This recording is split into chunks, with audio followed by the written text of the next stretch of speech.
नमस्कार, मैं पंकज शर्मा सभी बच्चों का एक बार फिर से फिजिक्स वीडियो लेक्चर में स्वागत करता हूं। आज का वीडियो लेक्चर नंबर बेटा 42 है। आज एक नया टॉपिक भूचुंबकत्व स्टार्ट करेंगे। ये मैग्नेटिज्म का पार्ट भी है। इससे पहले हमने पार्ट ए पढ़ा, इसमें हमने चुंबकत्व पढ़ा, क्षण चुंबक के बारे में कि किया गया कार्य किस तरह से डिफाइन किया जाता है, स्थितिज ऊर्जा किस प्रकार से ज्ञात की जाती है, बल आघूर्ण कितना होता है, क्षण चुंबक को समरूप चुंबकीय क्षेत्र में रखने पर नेट बल कितना लगता है, वो बाकी सारी चीजें वहां पर ज्ञात की थी। अभी बिल्कुल नया टॉपिक है भूचुंबकत्व। ये पृथ्वी का अर्थ लिखा हुआ भी है यहाँ पर, अर्थ मैग्नेटिज्म यानी पृथ्वी का चुंबकत्व। इसे पार्थिव चुंबकत्व भी कहा जाता है।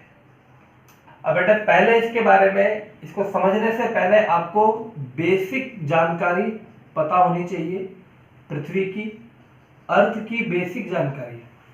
उसके बाद में आप यहाँ पर थोड़ा थ्योरी इसकी पढ़ेंगे, जो अलग अलग टाइम पर इसके अलग अलग थ्योरी निकल कर आई थी। उसके बाद में आप बोर्ड एग्जाम के पॉइंट ऑफ व्यू से आने वाले प्रश्न की स्टडी करेंगे। तो सबसे पहले हम बेसिक चीज के बारे में बेसिक स्टडी करते हैं इसकी। तो बेटा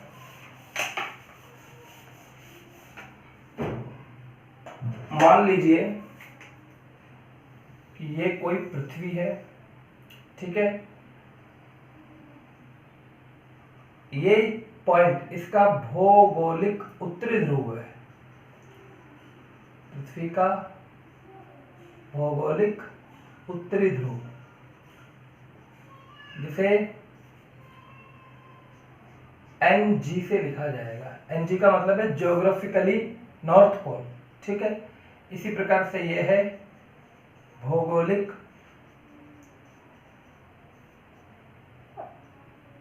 दक्षिणी ध्रुव, इसे कहा जाएगा SG। अब आप जानते बेटा, आपने 10th क्लास में पढ़ा होगा अक्षांश रेखाएं और देशांतर रेखाएं। ये जो बीच में ये वाली जो लाइन होती है, ये पृथ्वी को दो बराबर भागों में बांट देती है। इसको कहा जाता है 0 डिग्री लाइन या भूमध्य रेखा या विषुवत रेखा। ये पृथ्वी को दो बराबर भागों में बांट देती है। इससे 23.5 डिग्री और 23.5 डिग्री इधर, ये रेखा है कर्क रेखा और ये रेखा है मकर रेखा। सूर्य इन दो रेखाओं के बीच में ही रोटेट करता रहता है, ये बातें आप जानते हैं। यानी कभी भी सूर्य इस लाइन के पार नहीं जाएगा और इस लाइन से नीचे नहीं आएगा। ये तो हो गई अक्षांश रेखा है। अब जो देशांतर रेखाएं होती है वो इस तरह से होती है। ग्लोब आपने देखा ही होगा बेटा, इस तरह से।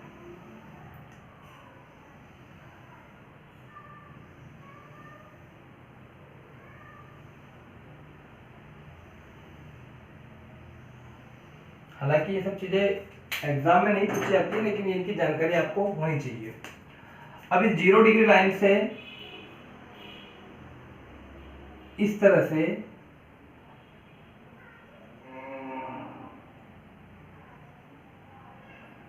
लैटिट्यूड कहा जाता है इन्हें, ये लैटिट्यूड्स है। यानी जो सर्किल होता है वो छोटा होता चला जाता है, ठीक है।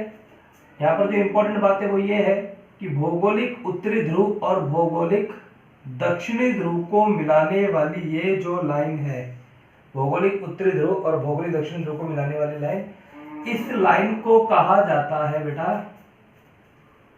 भौगोलिक अक्षीय रेखा। याद कीजिए, इससे पहले जब मैंने आपको चैप्टर पढ़ाया था वहां पर आपको बताया था दोनों ध्रुवों को मिलाने वाली रेखा के अनुदिश गुजरने वाली, यानी दोनों ध्रुवों को मिलाने वाली रेखा के अनुदिश जो रेखा होगी उसे कहा जाएगा अक्षीय रेखा। क्योंकि ये भौगोलिक उत्तरी ध्रुव और भौगोलिक दक्षिणी ध्रुव को मिला रहा है तो इसको क्या कहा जाएगा, भौगोलिक अक्षीय रेखा। इस रेखा के मध्य बिंदु, ये मध्य बिंदु हो जाएगा, ये क्या हो जाएगा, ये 0 डिग्री लाइन है, ये हो गया इसका मध्य बिंदु। मध्य बिंदु से लंबवत गुजरने वाली रेखा, यानी ये जो 0 डिग्री लाइन है, इसे कहा जाएगा भौगोलिक निरक्षीय रेखा। यानी जो विषुवत रेखा होती है, जो विषुवत रेखा होती है जिसे भूमध्य रेखा भी कहा जाता है, 0 डिग्री लाइन भी कहा जाता है, वो भौगोलिक निरक्षीय रेखा ही है। क्लियर है? आइए देखते हैं, इसमें और चीजें बताता हूँ। इसको, इस डायग्राम को रफ कर दिया। अब अगर मैं इस पृथ्वी पर कहीं पर भी कोई क्षण चुंबक लटका देता हूं तो वो हमेशा, आप जानते ही हैं, वो हमेशा उत्तर दक्षिण दिशा में ही आकर ठहरेगी। लेकिन एक्चुअल में होता है क्या है, वो भौगोलिक उत्तरी और भौगोलिक दक्षिणी ध्रुव से थोड़ा सा इंक्लाइन हो जाता है, थोड़ा झुक जाती है। ये बेटा तो बाहर मैग्नेट है,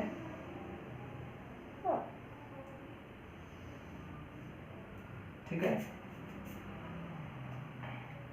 जिधर भौगोलिक उत्तरी ध्रुव है उधर इस क्षण चुंबक का, यहां पर लिख दीजिएगा, इस क्षण चुंबक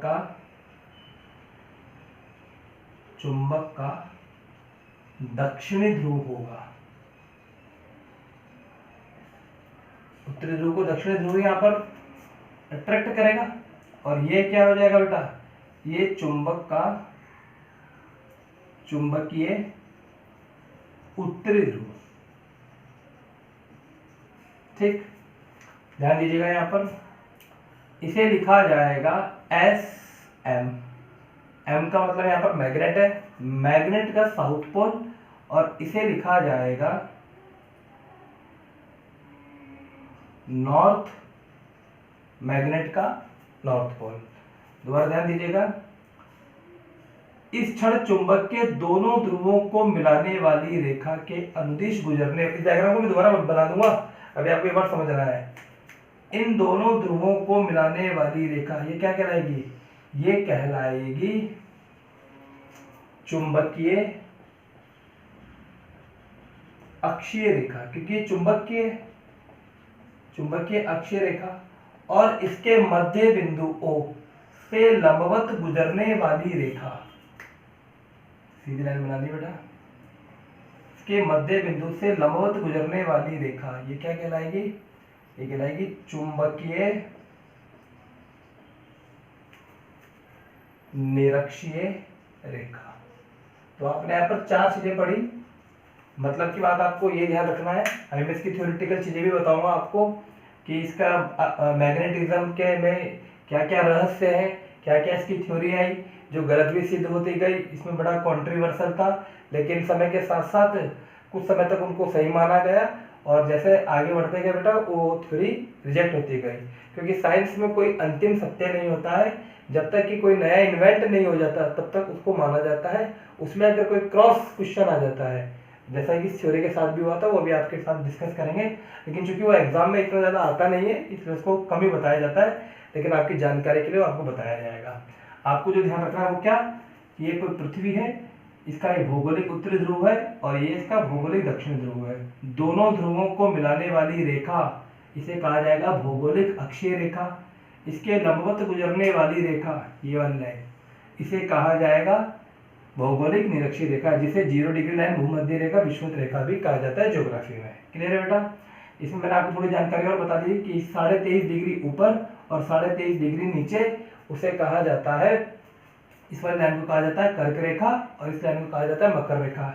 आप जानते होंगे बेटा, भारत के लगभग बीच में से मकर रेखा, कर्क रेखा गुजरती है, आपको जानकारी होगी। ठीक है, सूर्य इसके ऊपर नहीं जा सकता और इससे नीचे नहीं आ सकता। मकर राशि जिसे कहा जाता है, मकर संक्रांति मनाते हैं, उसके पीछे का रीजन ये होता है कि सूर्य प्रवेश कर जाता है। यहाँ पे सूर्य की जो किरणें होती है बेटा, वो लंबवत गिरती है, यहाँ पर तिरछी गिरती है। ये आपको जानकारी होगी, ज्योग्राफी में आपने पढ़ा होगा। अब अगर किसी क्षण चुंबक को यहाँ पर रखेंगे तो वो भौगोलिक उत्तरी ध्रुव से थोड़ा सा इंक्लाइंड हो जाएगी। ठीक है ना, वो कितना होगा अभी बताएंगे। अच्छा, इसका ये जो ध्रुव होगा इसे कहा जाएगा चुंबकीय, ये रहा चुंबक का दक्षिणी ध्रुव, और ये हो जाएगा चुंबक का उत्तरी ध्रुव। NM के लिखने का पीछे है मैग्नेट का नॉर्थ पोल, और ये मैग्नेट का साउथ पोल। दोनों पोल्स को मिला दीजिए तो जो लाइन होगी उससे कहा जाएगा चुंबकीय अक्षीय रेखा, और उसके लंबवत गुजरने वाली रेखा को कहा जाएगा चुंबकीय निरक्षीय रेखा।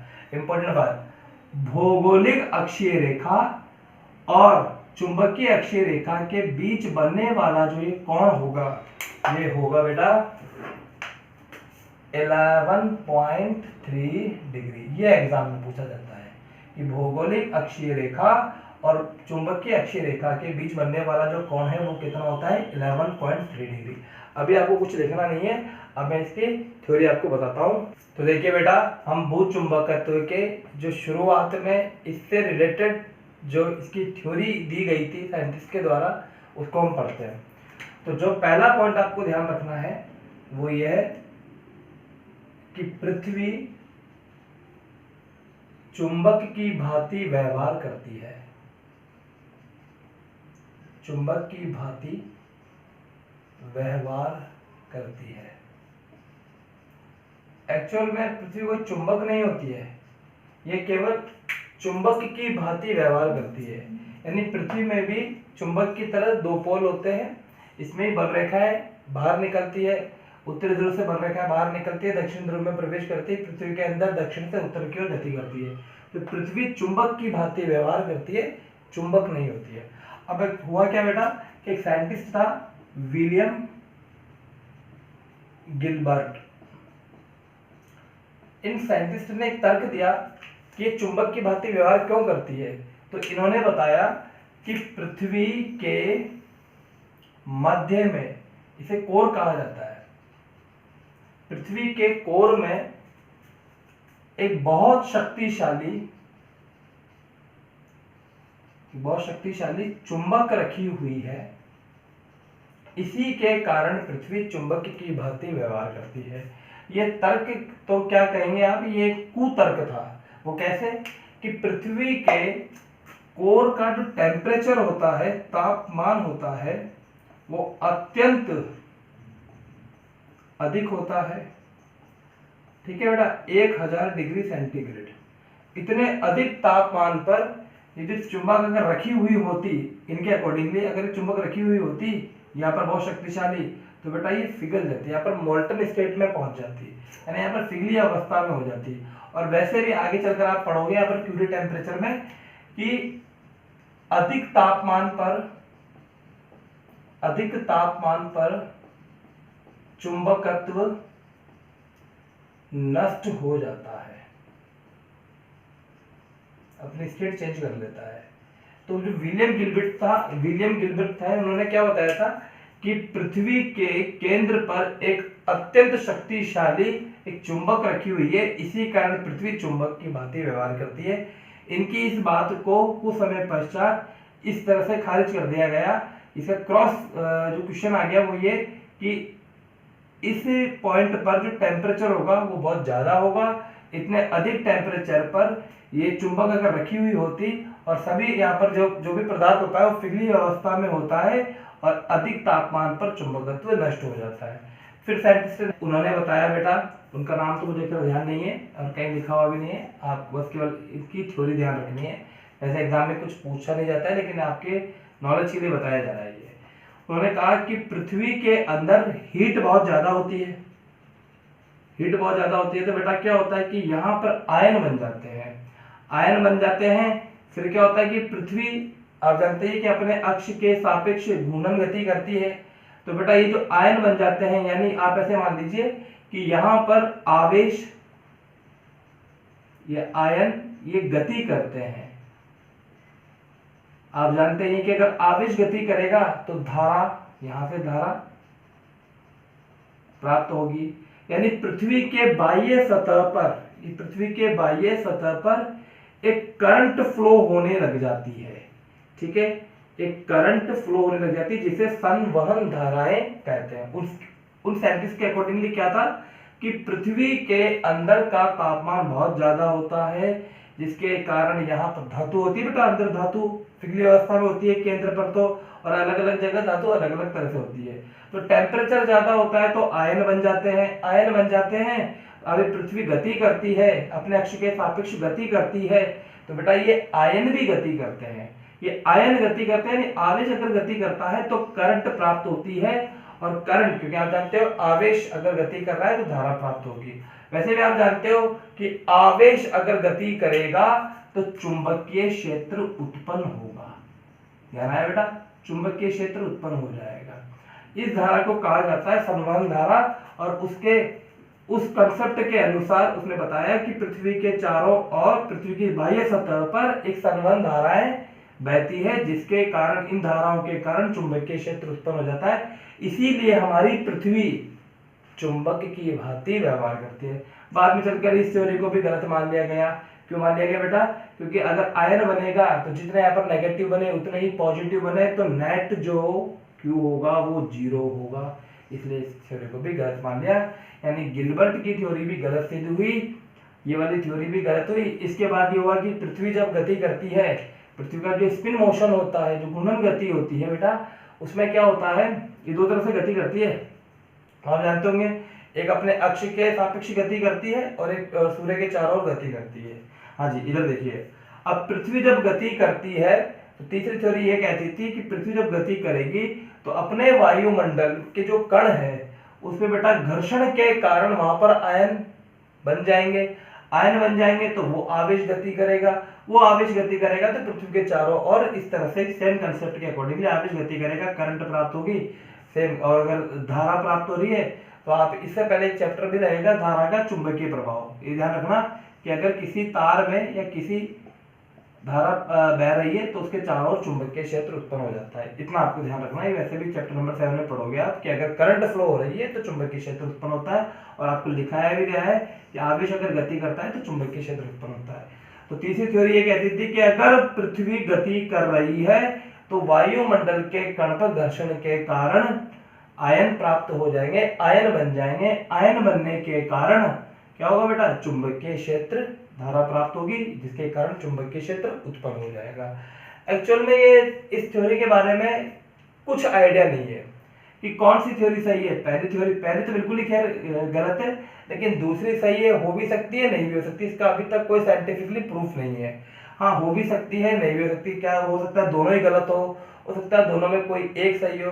जैसे कोरोना के बारे में कुछ पता नहीं है ना, ऐसे इसके बारे में भी एक तरह की मिस्ट्री है, ठीक है ना, एक तरह का रहस्य है कि पृथ्वी, बाकी ये बात कंफर्म है कि पृथ्वी चुंबक की भांति व्यवहार करती है, लेकिन क्यों व्यवहार करती है इसका कोई ठोस प्रमाण आज की डेट तक भी नहीं है।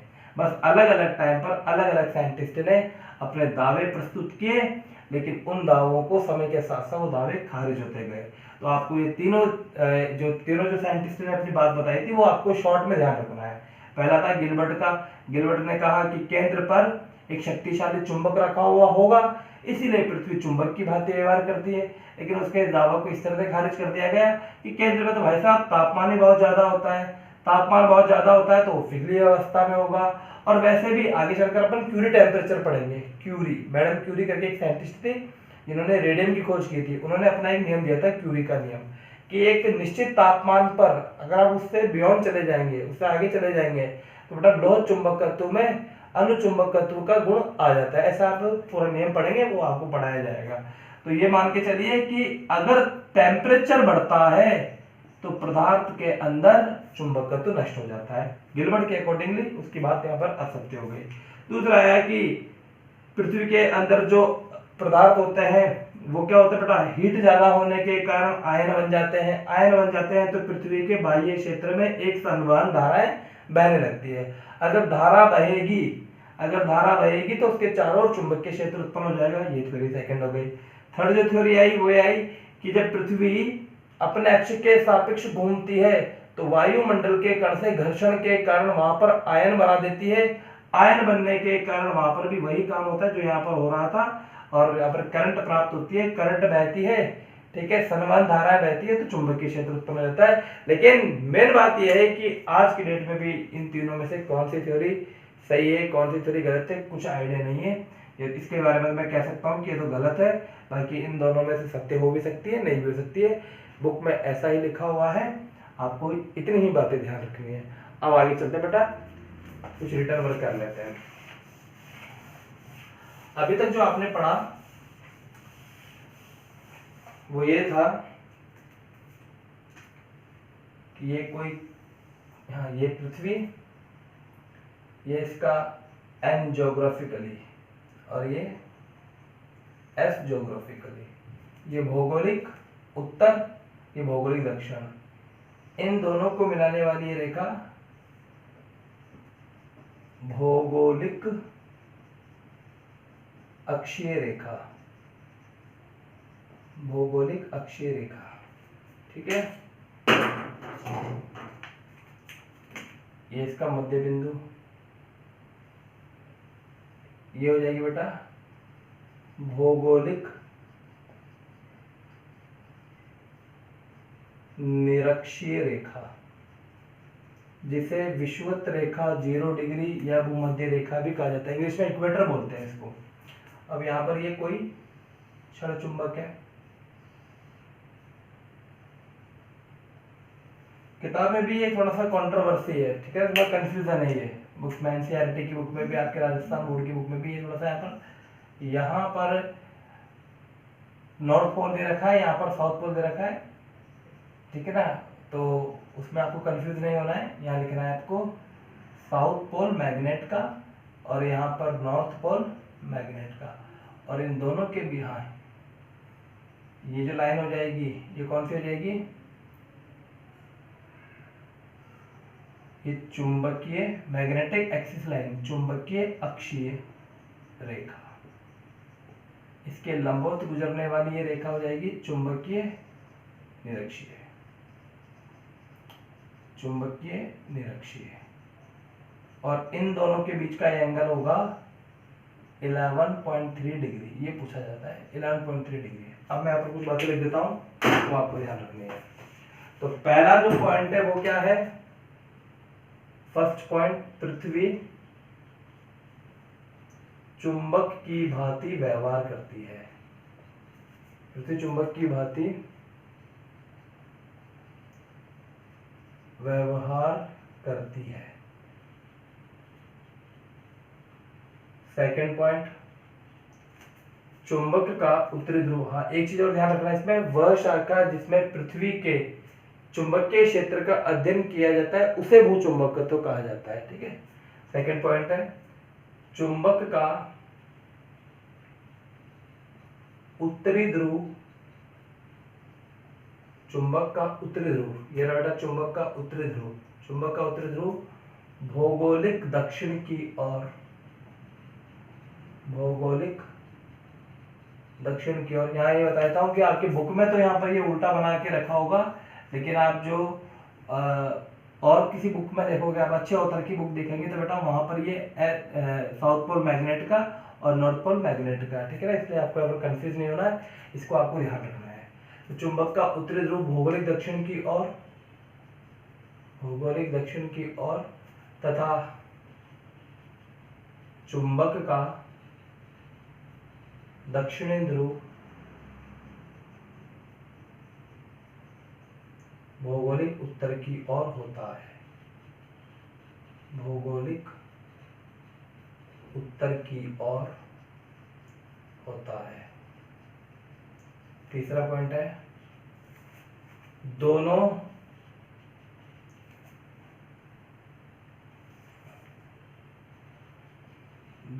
भौगोलिक ध्रुवों को मिलाने वाली, ये देखिए बेटा, दोनों भौगोलिक ध्रुवों को मिलाने वाली रेखा, भौगोलिक अक्ष, दोनों भौगोलिक ध्रुवों को मिलाने वाली रेखा, ये वाली दोनों भौगोलिक ध्रुवों को मिलाने वाली रेखा अक्षीय रेखा या घूर्णन अक्ष कहलाती है, घूर्णन अक्ष कहलाती है। ठीक है, चौथा पॉइंट देखिए बेटा, चुंबकीय अक्ष, इसको रफ कर देते हैं।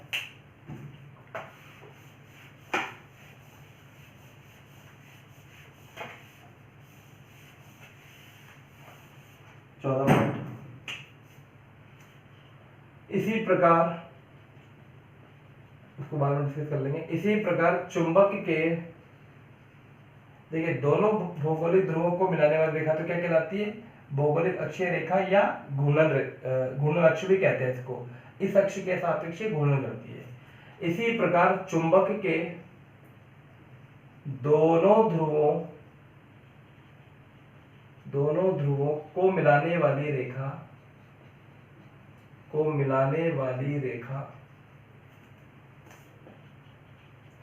चुंबक के दोनों ध्रुवों को मिलाने वाली रेखा चुंबकीय अक्ष कहलाती है। ये मैं भी याद करवा दूंगा आपको, तो लिख लीजिए, चुंबकीय अक्ष कहलाती है। वेरी इंपॉर्टेंट जानकारी, पांचवा, वेरी वेरी इंपॉर्टेंट। चुंबकीय अक्ष व भौगोलिक अक्ष के मध्य कोण 11.3 डिग्री होता है। ठीक है बेटा, अब इसको थोड़ा सा याद कर लेते हैं। आज का टॉपिक ज़्यादा बड़ा नहीं है, आज थोड़ा सा छोटा ही वीडियो बनाया है। थोड़ी सी तबीयत बेटा ऐसी है थोड़ी, ठीक है, आप समझ सकते हो। देखिए ये पृथ्वी, ठीक, ये पृथ्वी का उत्तरी ध्रुव और ये पृथ्वी का दक्षिणी ध्रुव। इसमें कोई क्षण चुंबक रखी हुई है, तो यहाँ पर क्षण चुंबक का ये दक्षिणी ध्रुव और ये क्षण चुंबक का उत्तरी ध्रुव। इसको अट्रैक्ट करना है, इसलिए इसकी तरफ रहेगा। ये सिंपल सी बात है कि उत्तर की तरफ दक्षिण होगा तभी स्थायी अवस्था में होगा। ठीक है बेटा, यहाँ पर बुक में आपके अलग दे रखा है, आप इस डायग्राम को ध्यान रखिएगा। इसे कहा जाएगा पृथ्वी के दोनों ध्रुवों को मिलाने वाली रेखा कहलाएगी भौगोलिक अक्षीय रेखा, लंबवत गुजरने वाली रेखा कहलाएगी भौगोलिक निरक्षीय रेखा। चुंबक के दोनों ध्रुवों को मिलाने वाली रेखा कहलाएगी चुंबकीय अक्षीय रेखा और लंबवत गुजरने वाली रेखा कहलाएगी चुंबकीय निरक्षीय रेखा। और दोनों अक्षों के मध्य कोण होगा 11.3 डिग्री। बाकी का बेटा इसका मैं आपको नेक्स्ट वीडियो लेक्चर में बताऊंगा। ठीक है ना, आज के वीडियो लेक्चर में बेटा इतना ही। Thank you.